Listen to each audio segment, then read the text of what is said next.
우리가 잘 알고 있는 사무엘 선지자는 어린 아이 때부터 드려진 사람이었습니다. 하나님께 드려진 아이 사무엘에게 오늘 여호와의 말씀이 임하였습니다. 이는 바로 하나님이 사무엘 선지자를 받으셨다 하는 것을 의미하는 것입니다. 즉 하나님의 소명을 받은 선지자로서의 사무엘이라는 것을 분명하게 나타내 주는 것입니다. 그런데 그 아이 사무엘에게 임한 여호와의 첫 번째 말씀은 바로 엘리 제사장 가문이 하나님의 말씀대로 행하지 않았기 때문에 멸망을 당할 것이다 라는 것이었습니다. 엘리의 아들들의 죄악이 심히 중하였습니다. 우리가 지난번에 살펴본 바로 그 아들들의 죄악의 그 모든 것들이 차마 입에 담기 어려울 정도로 끔찍하고 그런 것들이었습니다. 그럼에도 불구하고 아버지로서 엘리가 아들들을 바로 잡지 못했기 때문이라고 오늘 본문의 말씀은 얘기하고 있습니다. 이러한 하나님의 말씀은 당시에 12살 정도로 추정이 되는 그런 아이 사무엘에게 참으로 감당하기 어려운 것입니다. 한번 생각해 보십시오. 12살의 소년 사무엘이 영의 아버지처럼 따르고 생활했던 그 스승 엘리 가문에 대한 심판의 내용을 전달한다는 것은 이미 그 내용 자체로 있어서 아이 사무엘에게도 충격이지만 그 소식을 듣고 낙심하며 괴로워할 엘리 제사장을 생각하니 차마 있는 그대로 전달하기가 쉽지 않았습니다. 하지만 사무엘은 있는 그대로 전했습니다. 왜 그렇습니까? 여호와의 말씀이기 때문입니다. 사무엘의 말이 아니라 하나님의 말씀이기 때문입니다. 사람의 말이라고 한다면 좀 왜곡할 수도 있습니다. 사람의 말이라고 한다면 좀 다르게 비켜갈 수도 있지만 여호와의 말씀은 절대로 하나라도 가감할 수가 없는 것입니다. 안 되는 것입니다. 비록 그 말씀이 듣는 사람이나 전하는 사람에게 아주 심각한 결과를 초래한다고 하더라도 그렇게 해야 됩니다. 만약에 내가 이렇게 해서 저 사람이 상처를 받으면 어떡할까? 내가 이런 말을 해서 저 사람이 다르게 생각하면 어떻게 할까? 라고 생각하는 것 자체가 너무나도 인간적인 모습입니다. 여호와의 말씀이 전해지는 곳에는 여호와께서 역사하신다는 사실을 우리는 굳게 믿어야 됩니다. 여호와의 말씀이 전해진 후의 일은 선포자의 영역이 아닌 것입니다. 만약에 선포하는 사람이 이 말의 반응까지를 생각한다고 한다면 그것은 월권 행위입니다. 자신의 역할과 한계를 넘어서는 일입니다. 따라서 우리가 여호와의 말씀을 전하거나 들을 때에는 있는 그대로 전하고 있는 그대로 들어야 됩니다. 저 사람이 나에게 무슨 감정을 가지고 있나 보다 라고 생각할 필요가 전혀 없는 것입니다. 전하는 사람은 듣는 사람의 사정을 생각하고 고려할 수가 없습니다. 또한 듣는 자는 전하는 자에게 원망하거나 불평해서도 안 됩니다. 왜냐하면 그 사람의 말이 아니라 여호와께서 그 사람을 통하여 나에게 하시는 말씀이기 때문입니다. 그러나 우리가 오해하지 말아야 될 것은 우리 한국 속담에 아 다르고 어 다르다는 것처럼 그 말하는 태도와 방법에 있어서까지 말하는 것은 아닙니다. 물론 우리가 전달하는 방법적인 것에 대해서는 최대한의 주의를 기울여야 됩니다. 그 사람의 상황에 맞게 그 사람이 받아들일 만하게 우리가 얘기를 해야 되는 것은 분명합니다. 그러나 나는 이제 너에게 다 말했으니 나에게는 너 그 어떤 결과에 대하여 책임이 없다라는 식의 태도는 오히려 여호와의 말씀은 감추어지고 그 전하는 자의 태도로 인하여 여호와의 말씀에 대하여 적대하는 결과를 가져올 뿐이라는 것을 우리가 명심해야 됩니다. 그러니 우리가 좋은 모습으로 좋은 환경과 좋은 분위기 속에서 될 수 있는 한 부드러운 모습으로 다가가는 것이 필요하고 때로는 강력한 모습으로 나가는 것도 필요한 것입니다. 그것은 그 상황에 맞춰 전달자의 역량이 될 것입니다.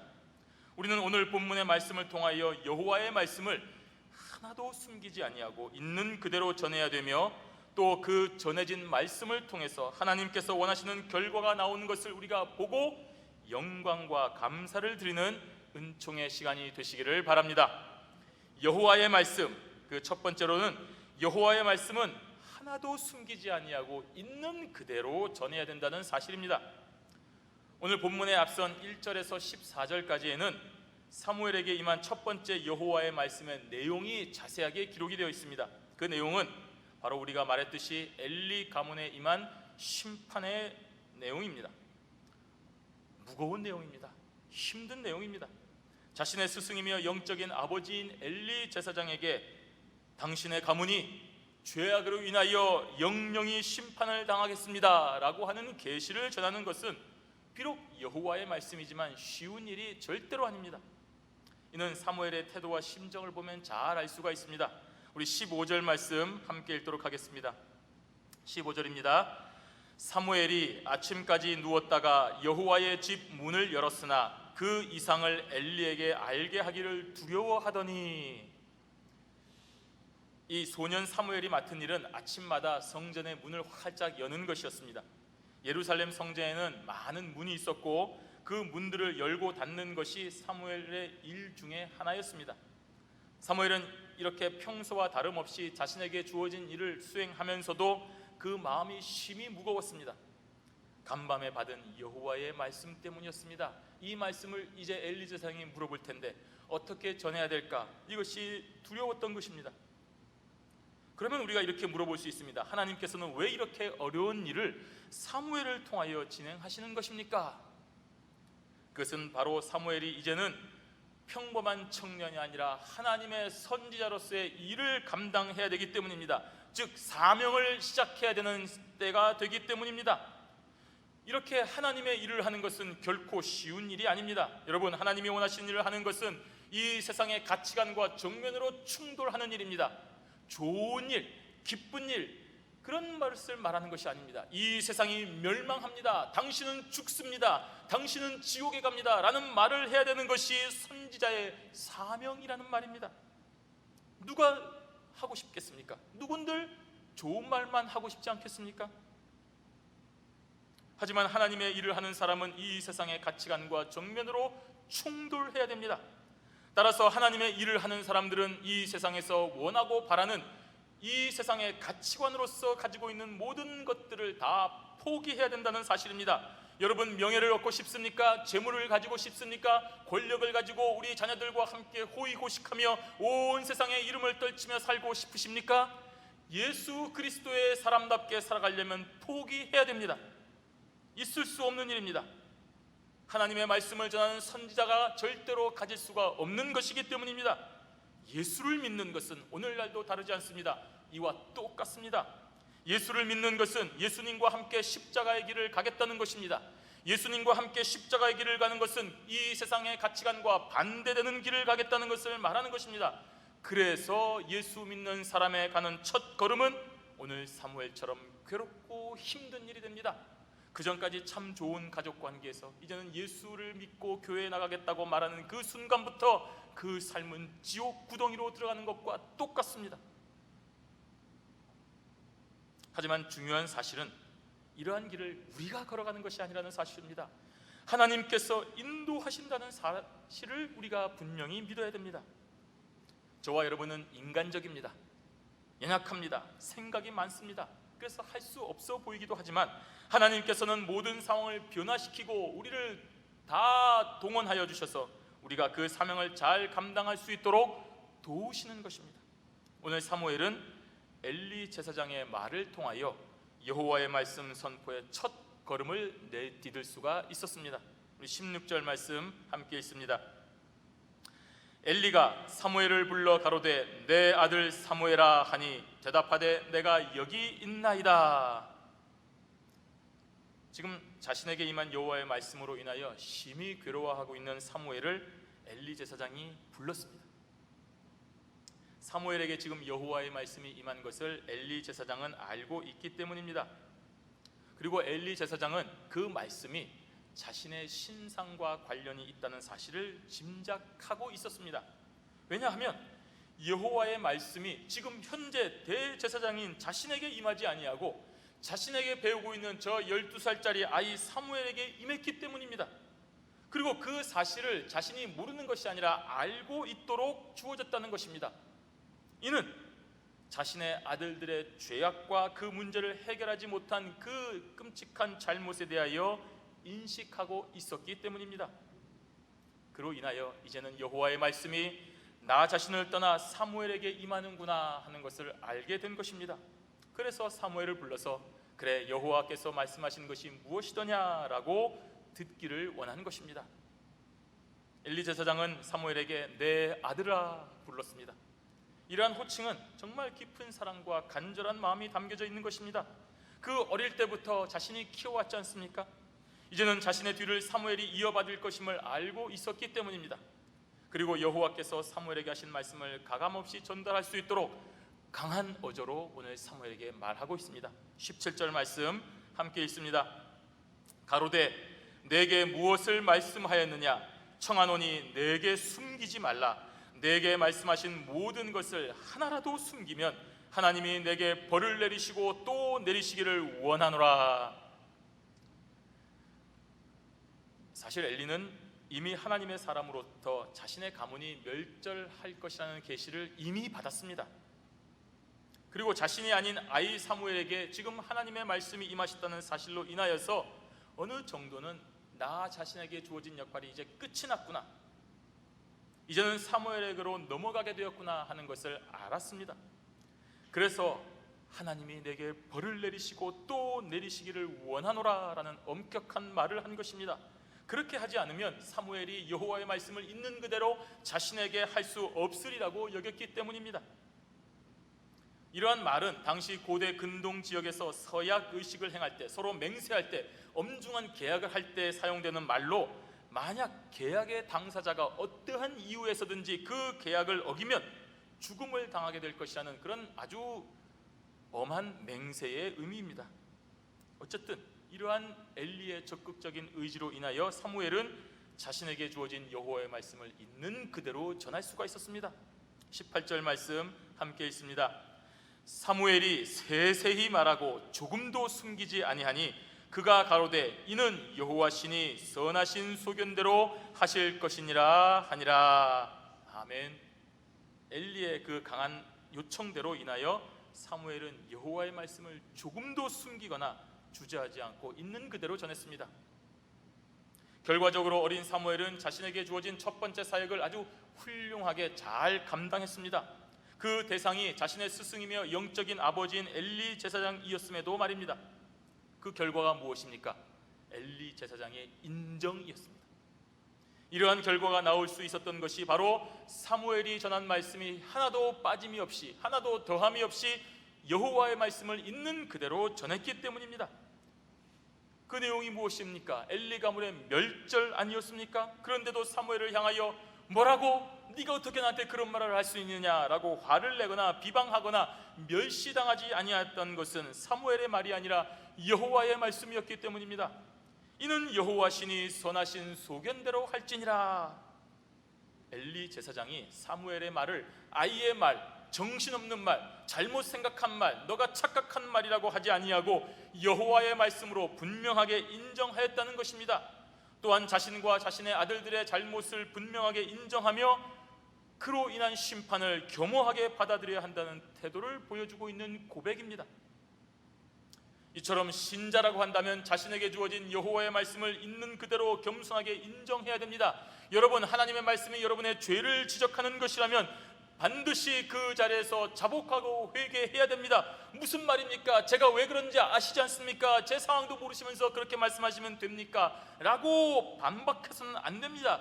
핑계대면 안 됩니다. 아무리 억울해 보여도 여호와의 말씀이 옳다고 우리가 인정해야 됩니다. 여러분의 상황이 어떠하든지 그래야 된다는 말입니다. 잠언 14장 12절에 어떤 길은 사람의 보기에 바르나 필경은 사망의 길이니라고 했습니다. 무슨 말입니까? 내가 하나님 앞에 매를 맞고 징계를 받는 것이 정말로 잘못되었습니다, 부당합니다, 다른 사람이 한 짓입니다, 나는 이런 대우를 받을 수가 전혀 없습니다 라고 생각되고 하나님이 잘못하신 것입니다, 하나님께서 틀린 것입니다 라는 생각이 들 때도 있지만 실상은 그렇지 아니하고 전적으로 우리들의 잘못이며 하나님께서 하신 일은 반드시 옳다는 말입니다. 따라서 여러분, 어떤 경우에라도 하나님께 불평하거나 원망하거나 대적하지 말고 주어진 상황에 대하여 인정하는 자세가 필요합니다. 하나님의 말씀은 틀림이 없기 때문입니다. 하나님의 행사는 우리에게 반드시 옳은 방향으로 인도하기 때문입니다. 만약에 나에게 여러분 어려움과 고난이 임한다고 한다면 그것은 우리의 연단을 위함이거나 아니면 여러분의 죄악으로 인한 결과입니다.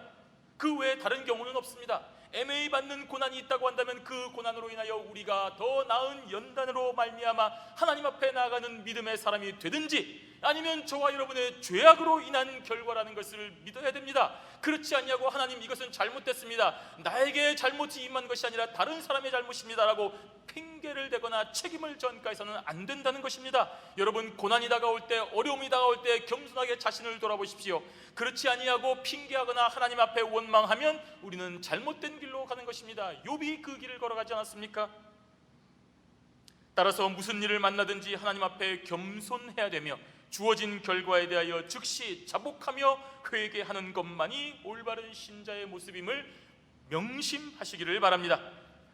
이처럼 사람의 생각이나 의도가 들어가지 않은 순수한 여호와의 말씀은 반드시 선한 결과를 가져옵니다.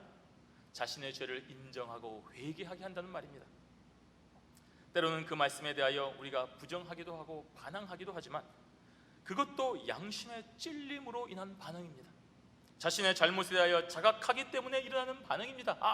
그때 내가 그랬지, 내가 이렇게 살면 안 되는 것을 알고 있는데, 내가 이렇게 삶에 쪼들려서, 내가 이렇게 생활에 치여서, 내가 이렇게 무미건조하게 물에 물 탄 듯 이렇게 살아갈 수가 없는 사람인데 하나님께서 그것을 깨우치기 위하여 이렇게 주셨지 하고 여러분의 양심에 알게 된다는 얘기입니다. 그러니 그 말씀을 들을 때 회개하고 주님께로 돌아오셔야 됩니다. 따라서 우리는 주어진 여호와의 말씀을 있는 그대로 전해야 되고 있는 그대로 받아야 됩니다. 그렇지 않고 나의 목적이나 의도에 따라서 그 사람을 이용하려고 하나님의 말씀을 더하거나 빼면 아무런 효과가 없을 뿐만 아니라 오히려 역효과를 가져오게 되는 것을 분명히 믿으셔야 됩니다. 여호와의 말씀, 우리 두 번째로 생각할 것은 있는 그대로 전하는 선지자의 말은, 여호와의 말씀을 있는 그대로 전하는 선지자의 말은 땅에 떨어지지 않는다는 것을 명심하셔야 됩니다. 이렇게 여호와의 말씀을 있는 그대로 전한 사무엘은 하나님으로부터 놀라운 축복을 받았습니다. 사무엘의 말이 하나도 땅에 떨어지지 않았다라고 기록을 하고 있습니다. 우리 19절 말씀 함께 읽습니다. 사무엘이 자라매 여호와께서 그와 함께 계셔서 그 말로 하나도 땅에 떨어지지 않게 하시니. 아멘. 사무엘에게 지금 여호와 하나님께서 늘 함께 하신다는 분명한 증거의 말씀입니다. 사무엘의 말이 다 이루어졌다는 얘기입니다. 하나님께서 사무엘의 말이 다 이루어지도록 해주셨다는 말씀입니다. 여호와의 말씀을 있는 그대로 전하는 선지자의 역할에 충실한 사무엘에게 주어진 놀라운 은혜입니다. 물론 사무엘의 말은 사무엘의 입을 통해서 나오는 모든 말이 아니라 사무엘의 입에서 나오는 모든 여호와의 말씀을 의미하는 것입니다.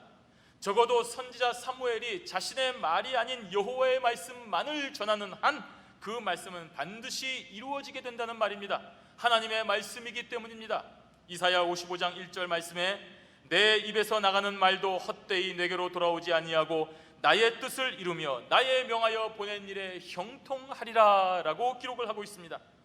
하나님의 사람이 자신의 말이 아닌 오늘 기록된 성경 말씀에 근거하여 전하는 여호와의 말씀은 반드시 이루어지게 됩니다. 땅에 떨어지지 않는다는 말입니다. 사람은 능력이 없습니다. 자신의 말을 지킬 힘이 없을 때도 있습니다. 그러나 인생이 아니신 하나님은 시건치 아니하신다고 하셨습니다. 천지를 말씀으로 지으신 창조주 하나님이 당신의 선택하신 사람으로 인하여 전해지는 여호와의 말씀을 반드시 이루십니다. 따라서 우리는 주어진 여호와의 말씀 앞에 겸손해야 됩니다. 그 사람을 바라보지 마시고 그 사람을 통하여 우리에게 전해지는 여호와의 말씀에만 집중해야 됩니다. 그러면 서로가 형통한 길을 가게 됩니다. 따라서 여러분이 듣는 설교, 여러분이 1년 하나님의 말씀, 그것이 여호와의 말씀임을 믿으시기를 바랍니다. 만약 이 말씀이 사람의 의도가 들어간 것이라고 한다면 하나님께서는 선포하는 설교자를 치실 것입니다. 무익한 종이며 사악한 종이기 때문입니다. 그러나 부족하지만 자신의 모든 것을 다하여 여호와의 말씀만을 가감없이 전하는 것이라고 한다면 그 말씀을 거절하는 그 사람이 여호와께로부터 벌을 받게 됩니다. 따라서 세우신 설교자를 통하여 전해지는 말씀이 나에게 주어지는 여호와의 말씀임을 굳게 믿으시고 겸손히 인정하면 그 순간부터 형통한 길을 가게 되는 것입니다. 여호와 하나님께서 자신의 말씀을 있는 그대로 전하는 설교자의 말씀을 땅에 떨어지지 않게 하시기 때문입니다. 20절 말씀 함께 읽습니다. 단에서부터 브엘세바까지의 온 이스라엘이 사무엘은 여호와의 선지자로 세우심을 입은 줄을 알았더라. 아멘.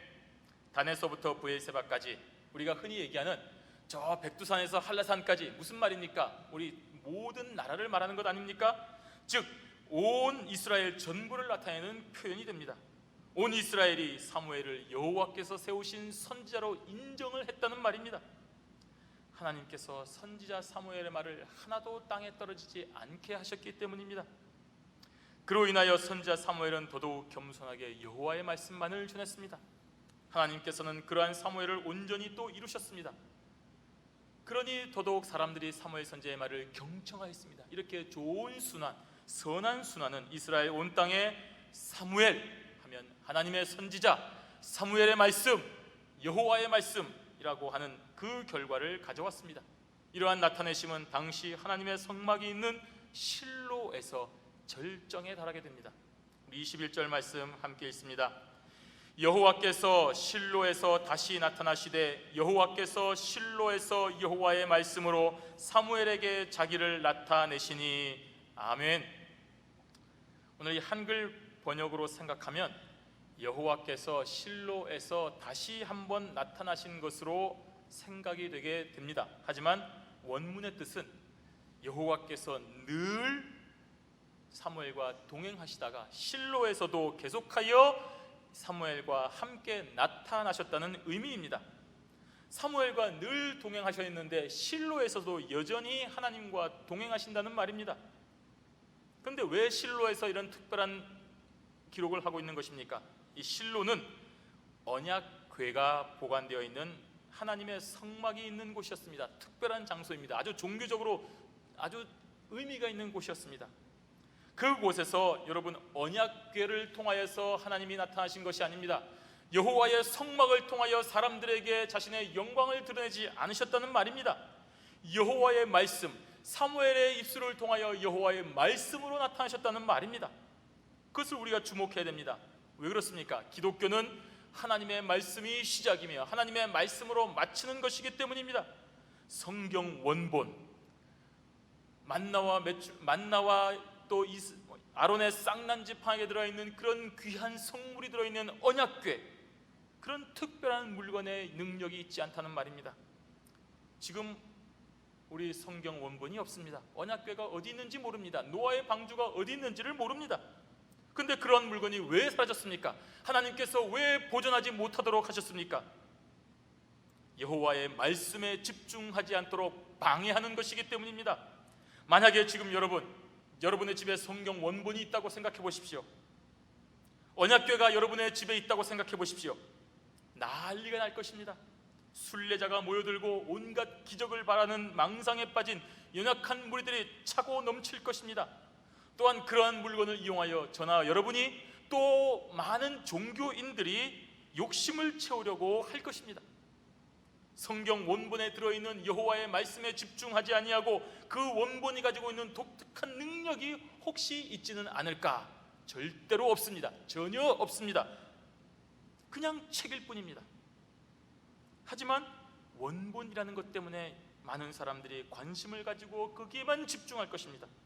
따라서 오늘 본문에서 기록된 실로에서 여호와의 말씀으로 사무엘에게 자기를 나타내시니 라는 이 분명한 기록은 오늘날에도 여전히 수많은 종교인들이나 혹은 믿음이 연약한 자들에게 다시 한번 여호와의 말씀에만 집중하도록 하시는 부분입니다. 실제로 사무엘상 4장에서 이스라엘 백성들이 블레셋과의 싸움에서 패할 때가 있었습니다. 언약궤를 들고 나가야 되겠다. 이번에 이기기 위해서는 언약궤를 가지고 나가야 되겠다 라고 했습니다. 그래서 하나님의 언약궤를 메고 다시 싸우러 가는 장면이 4장에 기록이 되어 있습니다. 여러분, 어떻게 되겠습니까? 언약궤에 특별한 능력이 있다면 그 싸움에서 승리해야 될 것 아니겠습니까? 그런데 뜻밖의 참패하였습니다. 게다가 언약궤마저 빼앗겼습니다. 왜 그렇습니까? 언약궤에는 아무런 힘과 능력이 없다는 말입니다. 여호와의 말씀에 집중하지 아니하고 그 외형적인 것에만 집중을 하였기 때문입니다. 여호와의 말씀이 아닌 다른 그 어떤 것도 의미가 없다는 사실을 우리에게 알려주고 있는 기록입니다. 여러분, 그래서 오늘날에도 여호와의 말씀이 아닌 여러분이 가지고 있는 어떤 훌륭한 사상이나 과학이나 수많은 재물이나 완벽하게 보이는 법과 제도도 여호와의 말씀에 집중하지 아니하면 모래 위에 세운 집처럼 되는 것입니다. 그래서 우리가 여호와의 말씀이 아닌 다른 것에 집중하고 인생의 목표를 두면 안 되는 것입니다. 왜냐하면 비가 오고 바람이 불고 창수가 몰아칠 때 너무나도 쉽게 무너지는 것이기 때문입니다. 여러분, 재물이 영원할 것 같습니까? 여러분의 삶을 건강하게 만들어줍니까? 건강하면 여러분의 삶이 행복해질 것 같습니까? 명예와 권력이 있으면 여러분의 삶이 영원히 행복할 것 같고 여러분의 영혼이 구원을 얻을 것 같고 행복할 것 같습니까? 아닙니다. 아주 조그만 사건 하나로도 여러분의 그 의지하는 것으로 다 무너질 수밖에 없는 것입니다. 여호와의 말씀 외에는 아무것도 없습니다. 여러분, 여호와의 말씀이 아닌 큰 교회당과 유명한 목사님에게 집중하고 의지하고 있습니까? 내가 이런 교회를 다닌다, 내가 이런 목사님 앞에서 말씀을 듣는다, 내가 여호와의 말씀이 아닌 몇 대를 걸쳐 내려오는 신앙의 가문이나 업적만을 자랑으로 여기고 뿌듯하게 생각하고 의지하고 계십니까? 여호와의 말씀이 아닌 학위나 명성으로 뿌듯함을 느끼고 계십니까? 그러한 것은 조그마한 실현에도 무너지게 되어 있습니다. 여호와의 말씀에 기초를 두지 아니하였기 때문입니다. 여호와의 말씀이 실로에서도 여전히 사무엘에게 나타나셨다는 말씀, 우리가 다른 그 어떤 것도 배제해야 된다는 분명한 말씀입니다. 여호와의 말씀만을 믿고 의지하며 그대로 전하는 자는 그 말이 땅에 떨어지지 아니한다는 이 사실을 기억하시고 하나님께서 그 입에서 나오는 말을 다 이루시는 것을 믿으시고 분명하게 그 여호와의 말씀에만 집중하시는 저와 여러분이 되시기를 바랍니다. 성도 여러분, 우리 4장 1절 상반절 말씀을 함께 읽도록 하겠습니다. 사무엘의 말이 온 이스라엘에 전파되니라. 아멘. 이스라엘에 사는 모든 백성들이 사무엘이 전하는 말씀을 다 들었다는 말입니다. 또한 사무엘의 말씀을 진리로 받아들였다는 말입니다. 왜냐하면 사무엘이 하는 말은 사무엘의 개인의 말이 아니라 여호와의 말씀이라는 것을 믿었기 때문입니다. 사무엘을 여호와의 선자로 인정하였다는 말입니다. 사무엘이 좋은 가문 출신이기 때문에 인정했습니까? 아닙니다. 사무엘이 좋은 학교를 나오거나 좋은 학위가 있기 때문에 인정을 했습니까? 아닙니다. 그러면 사무엘에게 무슨 달변의 능력과 웅변의 아주 멋진 매력이 있었기 때문에 인정을 했습니까? 오늘 성경에 그런 기록 없습니다. 오로지 여호와의 말씀만을 있는 그대로 전했기 때문에 사무엘이 온 이스라엘의 여호와의 손자로 인정을 받았다는 것입니다. 그리고 그렇게 되어서 모든 이스라엘 백성들이 사무엘을 여호와의 손자로 분명하게 믿고 따랐습니다. 따라서 우리도 오늘 주어지는 여호와의 말씀을 있는 그대로 받아들이고 실천해야 됩니다. 그것이 여호와를 믿고 인정하는 참된 신자의 모습이기 때문입니다. 그렇게 주어진 여호와의 말씀을 있는 그대로 저와 여러분이 전파해야 됩니다. 그러면 여호와의 말씀이 놀라운 능력으로 나타나게 됩니다. 하나님께서 역사하시기 때문입니다. 저와 여러분에게 예수 믿고 천당 가자, 이 분명한 복음을 전해야 됩니다. 교회에 가서 하나님의 말씀을 듣고 우리의 삶에 변화를 받자 전해야 된다는 것입니다. 그러면 그 이후의 삶은 하나님께서 역사하시는 것입니다. 저와 여러분은 전하는 명령만 순종하시면 되는 것입니다. 이렇게 순수하고 분명하게 여호와의 말씀만을 믿고 실천하며 그대로 전하는 신자가 되어서 하나님의 놀라운 능력의 말씀이 온 세상에 넘치는 축복의 삶이 되시기를 주님의 이름으로 축원합니다. 아멘.